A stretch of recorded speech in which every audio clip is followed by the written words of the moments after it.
Hello everyone, this is Brinda Vijayaram and welcome back to my channel.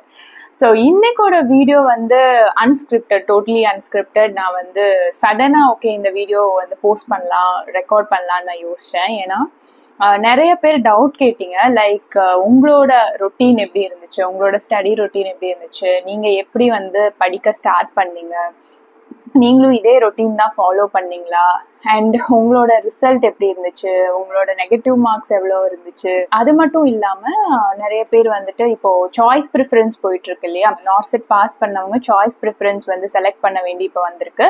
So அதுக்கும் வந்து கேட்டிருந்தீங்க, ரொம்ப கன்ஃபியூஸ்டாக இருக்குது, எந்த எய்ம் செலக்ட் பண்ணுறது, எதை பேஸ் பண்ணி செலக்ட் பண்ணுறது அப்படின்னு.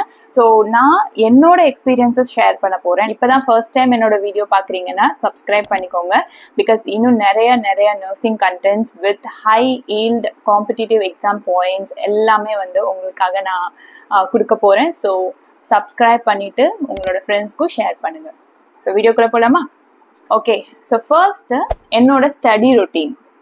ஸோ என்னோட ருட்டீன் வந்துட்டு கொஞ்சம் மிக்ஸ்டாக இருந்துச்சு, பிகாஸ் நான் வந்து காலேஜ் முடித்ததுக்கு அப்புறமா நான் கோச்சிங் கிளாஸ் அட்டன் பண்ணேன். உடனே அட்டன் பண்ணல, லைக் 2-3 months கேப் இருந்துச்சு. அதுக்கப்புறமா நான் வந்து கோச்சிங் கிளாஸ் அட்டன் பண்ணேன். 2 months நான் வந்து அட்டன் பண்ணேன், ஆஃப்லைனில் தான் அட்டன் பண்ணேன். I didn't mention the coaching class, ஏன்னா நிறைய தடவை நான் ஆல்ரெடி வேறு வீடியோவில் மென்ஷன் பண்ணியிருக்கேன். இப்போ நான் ஏன் சொல்லலைன்னா, ஐ ஜஸ்ட் தாட் இதில் படித்தாதான் வந்து பாஸ் ஆக முடியும் அப்படின்னு நிறைய பேர் யோசிப்பீங்களோ அப்படின்னு எனக்கு தோணுச்சு. அதனால் நான் பர்சனலாக நான் அதை இப்போது அவாய்ட் பண்ணுறேன். பிகாஸ் நீங்கள் எந்த கோச்சிங் சென்டரில் படிச்சுட்டு இருந்தாலும் சரி, இல்லை படிக்க போகிறதுனாலும் சரி, ஓகே, அல்டிமேட்லி அவங்க என்ன பண்ண போகிறாங்கன்னா உங்களுக்கு எய்ம்ஸ்க்கான கண்டென்ட் கொடுக்க போகிறாங்க. அண்ட் 4 years நீங்கள் வந்து கண்டிப்பாக எப்படி இருந்தாலும் நர்சிங் வந்து படிச்சிருப்பீங்க. அண்ட் ஸோ நான் எப்படி ஸ்டடி ரொட்டீன் மெயின்டைன் பண்ணிட்டு இருந்தேன் அப்படின்னா, அப்போது நமக்கு தேவை கான்செப்ட் படிக்கணும் இல்லையா. ஒவ்வொரு நாளும் அவங்க எடுக்கிற டாபிக், என்ன டாபிக் எடுக்கிறாங்களோ, என்ன சப்ஜெக்ட் எடுக்கிறாங்களோ, அதை வந்து கம்ப்ளீட்டாக அங்கே கிளாஸ் அட்டன் பண்ணி முடிச்சுட்டு வந்த உடனே வந்து அந்த சப்ஜெக்டை முடிச்சிருவோம். Subject are topic whatever they are talking இந்த கிளாஸில் அந்த 2 hours கிளாஸில் அவ்வளோ எடுக்க மாட்டாங்க, பட் இம்பார்ட்டண்ட்டான பாயிண்ட்ஸு ஒவ்வொரு டாப்பிக்கில் ஒவ்வொரு சப்ஜெக்ட்லேயும் இம்பார்ட்டண்ட்டான பாயிண்ட்ஸ் வந்து எடுப்பாங்க. ஸோ அதை வந்து கம்ப்ளீட்டாக ரிவைஸ் பண்ணிடுவேன். நோட்ஸ் வந்து கம்ப்ளீட் ரிவைஸ் பண்ணி முடிச்சதுக்கு அப்புறமா I see questions from target high. So target high book தான் நான் யூஸ் பண்ணியிருந்தேன், அண்ட் என்க்ளெக்ஸ் சாண்டர்ஸ் யூஸ் பண்ணியிருந்தேன். ஸோ அந்த டைமில் நான் என்க்ளெக்ஸ் சாண்டர்ஸ் படிக்கலை. கிளாஸ் அட்டன் பண்ணிட்டு இருந்த டைமில் நான் வந்து டார்கெட் ஹை மட்டும்தான் படிச்சுட்டு இருந்தேன், plus notes, class notes and ரெஃபரன்ஸ்க்கு வந்து நம்ம காலேஜ் புக்ஸ் யூஸ் பண்ணியிருப்போம் இல்லையா, அதையும் வந்து யூஸ் பண்ணிக்கிட்டேன். ஸோ கான்செப்ட்ஸ் தான் வந்து ஃபர்ஸ்ட்டு நான் படித்தேன். நீங்கள் வந்து கோச்சிங் கிளாஸ் அட்டன் பண்ணுறவங்களா இருந்தாலும் சரி, கோச்சிங் கிளாஸ் அட்டன் பண்ணணும்னு நினைக்கிறவங்களா இருந்தாலும் சரி, whatever the class it maybe, நீங்கள் எந்த கோச்சிங் கிளாஸில் ஜாயின் பண்ணாலும் சரி, இந்த மாதிரி ஃபாலோ பண்ணால் கொஞ்சம் ஈஸியாக இருக்கும். எப்போ அவங்க எடுக்கிறத அன்றைக்கே முடிக்கணும்னு நான் சொல்கிறேன். நம்ம வந்து தேக்கி வச்சுட்டு இருக்க அது ஒரு பெரிய பேர்டனாக இருக்கும், அண்டு படிக்கிற ஆசையே போயிடும். ஓகே, நம்ம வந்து டெய்லி நாமளே மோட்டிவேட் பண்ணிட்டு இருந்தால் மட்டும்தான் முடியும். ஸோ இந்த கஷ்டமும் பார்க்காம அப்பப்போ எடுக்கிற டாப்பிக்கை நீங்கள் அப்பப்போ படிச்சிருங்க. இல்லை நான் வீட்டில் இருந்து தான் ப்ரிப்பேர் பண்ணுறேன் அப்படின்னா, டெய்லி ஃபிக்ஸ் ஒன் டாபிக், அந்த டாப்பிக்கில் இருந்து ஃபுல் கான்செப்ட் பாருங்கள். Like use target high book, NCLEX Saunders use பண்ணுங்கள். மோஸ்ட்லி கோச்சிங் கிளாஸஸில் கொடுக்குற பாயிண்ட்ஸு, கொடுக்குற கண்டென்ட்ஸு வேறு எங்கே இருந்தும் இருக்காது. மோஸ்ட்லி வந்து நம்மளோட புக்ஸு, இந்த மாதிரி காம்படிட்டிவ் எக்ஸாம் புக்ஸு அதே தான் இருக்கும். ஸோ நம்ம ஏற்கனவே படித்த பாயிண்ட்ஸாக தான் இருக்கும், பட் நம்ம வந்து ரீகால் பண்ணுவோம், அவ்வளோதான். ஸோ எதுவும் பயப்படாதீங்க, ஐயோ கோச்சிங் கிளாஸ் ஜாயின் பண்ணலைன்னா நம்மளால் படிக்க முடியாதோ அப்படின்னு. நிறையா பேர் கோச்சிங் கிளாஸ் எதுவும் போகாமல் அவங்க செல்ஃப் ஸ்டடி பண்ணி இங்கே வந்தவங்களையும் நான் பார்க்குறேன். ஓகே, ஸோ அதனால தான் நான் வந்து ஸ்பெசிஃபிக்காக மென்ஷனும் பண்ணலை. மெயின் திங் என்னன்னா, அப்பப்போ படிக்கணும்னு நினைக்கிறது நீங்கள் அப்பப்போ முடிச்சிடணும்னு நான் சொல்கிறேன், அவ்வளோதான். ரொம்ப வந்து தேக்கி வச்சுட்டு இருந்தோம் அப்படின்னா 2 நாள் வந்து மோட்டிவேட்டடாக படிப்போம், 3ஆவது நாள் அப்படியே போட்டுருவோம். அந்த மாதிரி போயிட்டு இருந்துச்சுன்னா கஷ்டம். ஓகே, டெய்லி அது கொஞ்சமான டாபிக், கொஞ்சம் நம்ம கண்டென்ட் படிக்கிறதுனாலும் சரி, அதை டெய்லியும் பண்ணுங்கன்னு நான் சொல்கிறேன். ஸோ ஹாஸ்பிட்டல் ஜாயின் பண்ணதுக்கப்புறம் நம்மளோட படிக்கிற ரொட்டீன் கம்ப்ளீட்டாக மாறிடும், அது எல்லாருக்குமே தெரியும். பிகாஸ் 6 hours டியூட்டினா லைக் 7-8 hours ஆகலாம். ஸோ முடிச்சுட்டு வந்து ரூமில் கிடைக்கிற டைம் தான் வந்து நான் படித்தேன். ஷிஃப்ட்டு பார்த்துட்டே வந்து படிக்கணுங்கிறது கஷ்டம்தான், ரொம்ப கஷ்டமாக தான் இருந்துச்சு. ஸோ நைட் டியூட்டி டைமில் ரொம்ப கஷ்டமாக இருந்துச்சு, நான் அவ்வளோ படிக்கலை. பட் வார்டில் வந்து கேப்பு கிடைக்கும் போதெல்லாம் வந்து நோட்ஸ் வச்சு படிச்சிருக்கேன் நைட் டைமில். எம்சிக்யூஸ் வந்து நான் பார்த்தது எல்லாம் ப்ரீவியஸ் இயர் கொஸ்டின் பேப்பர். மாஸ்பியோட என்ட்லெக்ஸ் இருக்கும், அதில் வந்து நிறைய கொஸ்டின்ஸ் இருந்துச்சு. ஸோ மாஸ்பி என்ட்லெக்ஸில் நிறைய கொஸ்டின்ஸ் நான் பார்த்துருந்தேன். இவ்வளோதான் நான் படிச்சிருந்ததே. பட் நான் எனக்கு தெரிஞ்சு கான்செப்டில் ரொம்ப கிளியராக இருந்தேன். கான்செப்ட், இம்பார்ட்டன்ட் பாயிண்ட்ஸ், அந்த ஹைல் பாயிண்ட்ஸ் அதெல்லாம் இருக்கு இல்லையா, ஏன்னா நான் திரும்ப திரும்ப ரிவைஸ் பண்ணிட்டு இருந்தனால எனக்கு ஞாபகம் இருந்துச்சு. ஸோ கான்செப்டில் ஐ வாஸ் குட். ஸோ அந்த ஒரு தைரியத்தில் தான் வந்து அட்டென்ட் பண்ணேன் எக்ஸாம். இப்படிதான் என்னோட ஸ்டடி ரொட்டீன் இருந்துச்சு. ஸோ ஒரு ஸ்ட்ரிக்டான ரொட்டீன் ஃபாலோ பண்ண முடியலையே அப்படின்னு நினச்சிட்டு இருந்தீங்கன்னா, ஐ மீன் வேலைக்கு போயிட்டே ஒரு ஸ்ட்ரிக்டான ரொட்டீன் ஃபாலோ பண்ண முடியலன்னு நினச்சிங்கன்னா, டோன்ட் வரி. அட்லீஸ்ட் உங்களுக்கு கிடைக்கிற டைமில் உங்களால் முடிஞ்ச அளவு ஸ்பெண்ட் பண்ணுங்கள், அவ்வளோதான். ஓகே, ரொம்ப வந்து ஸ்ட்ரெஸ் பண்ணாதீங்க. ஏன்னா டியூட்டி பார்த்துட்டு படிக்கிறதுங்கிறது கஷ்டம் தான்.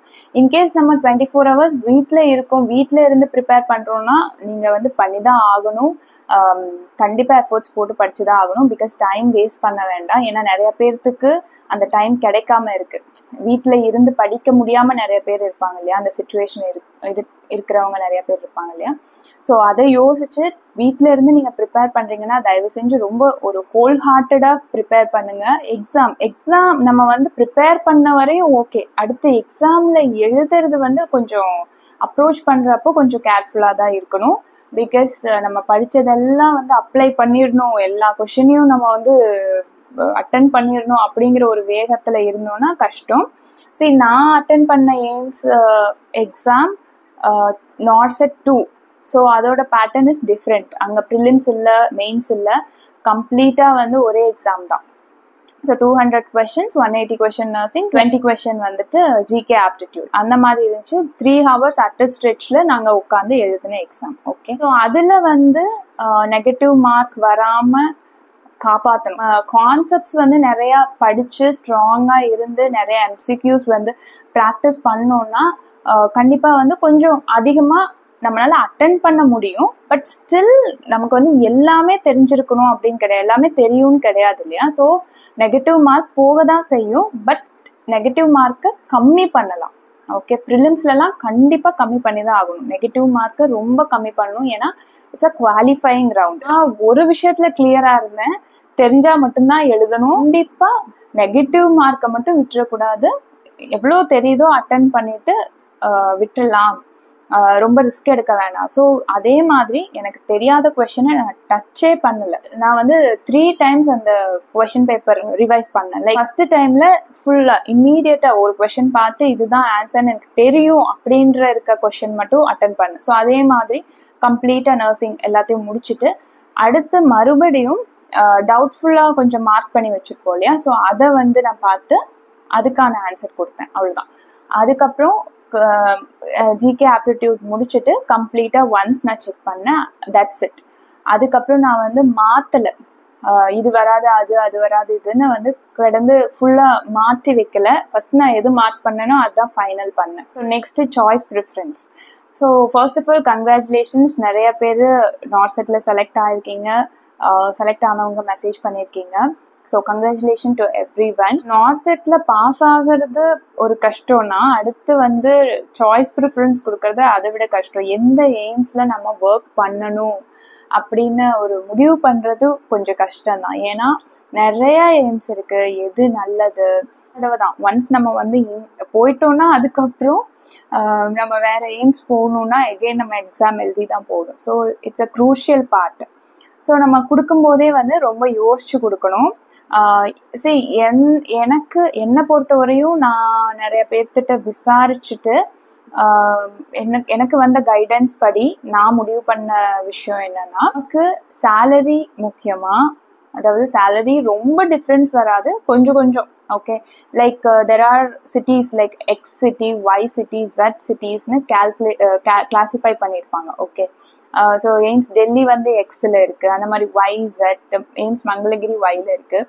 ஸோ இந்த மாதிரி சிட்டிஸ் என்ன பிரச்சனைனா எக்ஸில் வந்து ஹெச்ஆர்ஏனா ஹவுஸ் ரெண்ட் அலவன்ஸ் கொடுப்பாங்க இல்லையா. ஸோ அந்த அலவன்ஸ் வந்து கொஞ்சம் அதிகமாக இருக்கும் எக்ஸ் சிட்டிஸ்க்கு. ஒய் சிட்டிஸ்க்கு வந்துட்டு கொஞ்சம் கம்மியாக இருக்கும். ரெத்துக்கு வந்துட்டு இன்னுமே கம்மியாக இருக்கும். அதனால கொஞ்சம் சேலரியில டிஃப்ரென்ஸ் வரும். ஸோ சேலரி வந்து நமக்கு அதிகமாக வேணும் அப்படின்னா அதுக்கான எய்ம்ஸ் நம்ம வந்து செலக்ட் பண்ணலாம். இல்லை எனக்கு வந்து பக்கத்தில் இப்போ வீடு வந்து எனக்கு வந்து தமிழ்நாடு சைடில் இருக்காங்க அப்படின்னா தமிழ்நாடு சைடில் இருக்கவங்க எல்லாம் மோஸ்ட்லி வந்து ப்ரிஃபர் பண்ணுறது ஒன்று எய்ம்ஸ் மங்களகிரி இல்லாட்டி எய்ம்ஸ் பிபி நகர். பிபி நகர் வந்து இப்போ ஸ்டார்ட் பண்ணது தான், பட் ஸ்டில் அது வந்து கொஞ்சம் இன்டீரியர்ல இருக்கிறதா கேள்விப்பட்டேன். அதோட கம்பேர் பண்ணும்போது மங்களகிரி கொஞ்சம் டவுன் சைடு கொஞ்சம் எல்லாத்துக்கும் ஆக்சசபிளா இருக்கிறதா வந்து சொல்றாங்க. பிபி நகர்ல ஒர்க் பண்றவங்க அந்த மாதிரி எக்ஸ்பீரியன்ஸ் ஷேர் பண்ணாங்க. இங்க வர வரையும் ஏதாவது ஒரு எய்ம்ஸா இருந்தா பரவாயில்ல, சேலரியா இருந்தா பரவாயில்ல அப்படின்னு சொல்லிதான் வருவோம். பட் ஸ்டில் வந்ததுக்கு அப்புறமா நமக்கு வந்து தோணும், கொஞ்சம் முன்னாடியே பக்கத்துல இருக்க எய்ம்ஸா செலக்ட் பண்ணிருக்கலாமோ அப்படின்னு தோணும். அதனாலதான் நான் சொல்றேன். நீங்க வந்து ஃபர்ஸ்ட் செலக்ட் பண்ணும் போதே கொஞ்சம் நியர்பை எய்ம்ஸா இருக்கணும் அப்படின்னா மங்களகிரி, தமிழ்நாட்டுக்காரங்களை நான் சொல்றேன், மங்களகிரி இஸ் நியர்பை. இல்லை ஹைதராபாத் பிபி நகரும் கொஞ்சம் ஓகே நியர்பை. அதுக்கப்புறம் எல்லாமே கொஞ்சம் லாங் டிஸ்டன்ஸ் தான். நிறைய எய்ம்ஸ் வந்து வெல் எஸ்டாப்ளிஷ்ட், அதாவது எய்ம்ஸ் டெல்லி மாதிரி, எய்ம்ஸ் புவனேஸ்வர், ராய்ப்பூர் இதெல்லாம் வந்து ரொம்ப வருஷமா இருக்கிற எய்ம்ஸ். ஸோ அங்கே வந்து ஆல்ரெடி நிறைய கேண்டிடேட்ஸ் சீனியர்ஸ் எல்லாருமே இருப்பாங்க. லைக் உங்களுக்கு ப்ரொமோஷன் முக்கியம் அப்படின்னா நியூவாக வந்து எய்ம்ஸில் ஜாயின் பண்ணுறது நல்லது. ஸோ பிகாஸ் உங்களுக்கு ஒரு சீனியாரிட்டி கிடைக்கும் கொஞ்சம் சீக்கிரமாக. ஸோ இப்படியெல்லாம் பார்த்து தான் நான் ஃபிக்ஸ் பண்ணேன். இல்லை ரொம்ப வந்து நான் இன்டீரியராக யோசிக்கல, பிகாஸ் ரொம்ப யோசிச்சா ரொம்ப கஷ்டம், செலக்ட் பண்ணுறதே ரொம்ப கஷ்டம். ஸோ சேலரி முக்கியமா இல்லை சீனியாரிட்டி முக்கியமா இல்லை டிஸ்டன்ஸ் முக்கியமா இதெல்லாம் பார்த்து தான் வந்து நான் செலக்ட் பண்ணேன். இந்த ஆஸ்பெக்ட்ஸ் தான் என்னால் டிஸ்கஸ் பண்ண முடியும். ஸோ ரேங்க் முன்னாடி இருக்கவங்களா இருந்தால் நீங்கள் என்ன கேட்குறீங்களோ, என்ன ப்ரிஃபரன்ஸ் வந்து ஃபர்ஸ்ட் கொடுக்குறீங்களோ அதுவே வந்துடும். பட் ரேங்க் இன்னும் கொஞ்சம் பின்னாடி இருக்கு அப்படின்ற டைம்ல கொஞ்சம் ப்ராப்ளம். அவங்களுக்கு கொடுக்குற ப்ரிஃபரன்ஸ் நீங்கள் வந்து ஃபர்ஸ்ட் ப்ரிஃபரன்ஸ் வந்து கொடுக்குறீங்க அப்படின்னா அதுக்கு முன்னாடி சூஸ் பண்ணுறவங்களை பொறுத்து தான் இருக்கு உங்களுக்கு கிடைக்கிறது. And it is based on the vacancies. Rank வந்து ரொம்ப பின்னாடி இருக்கு, எந்த எய்ம்ஸ் வந்து செலக்ட் பண்ணும் அப்படின்னு தெரியாதவங்க அந்த எய்ம்ஸ்ல உங்களால யாருக்கிட்டையாவது பேச முடிஞ்சுது, யாருக்கிட்டையாவது கான்டாக்ட் கிடைச்சிது அப்படின்னா அந்த எய்ம்ஸ்ல லாஸ்ட் இயர் வந்த கட் ஆஃப் எவ்வளோ அப்படின்னு கேட்டு பாருங்க. எந்த ரேங்க்குள்ள அவங்க உள்ள வந்திருக்காங்க அப்படின்னு கேட்டு பாருங்க. Maybe you will get some idea. இதுக்கு மேல வந்து கரெக்டா ப்ரெடிக்ட் பண்ணி கொடுக்கணுங்கிறது ரொம்ப கஷ்டம். இந்த வீடியோல ஏதோ கொஞ்சம் யூஸ்ஃபுல்லா ஷேர் பண்ணியிருக்கேன்னு நினைக்கிறேன். So whatever it may be, start your preparation. Start பண்ணியிருந்தீங்க, keep your preparation going. Stop பண்ணாதீங்க, விட்டுறாதீங்க. எக்ஸாம் இன்னும் ஒரு 4 monthsல வரும். So all the very best.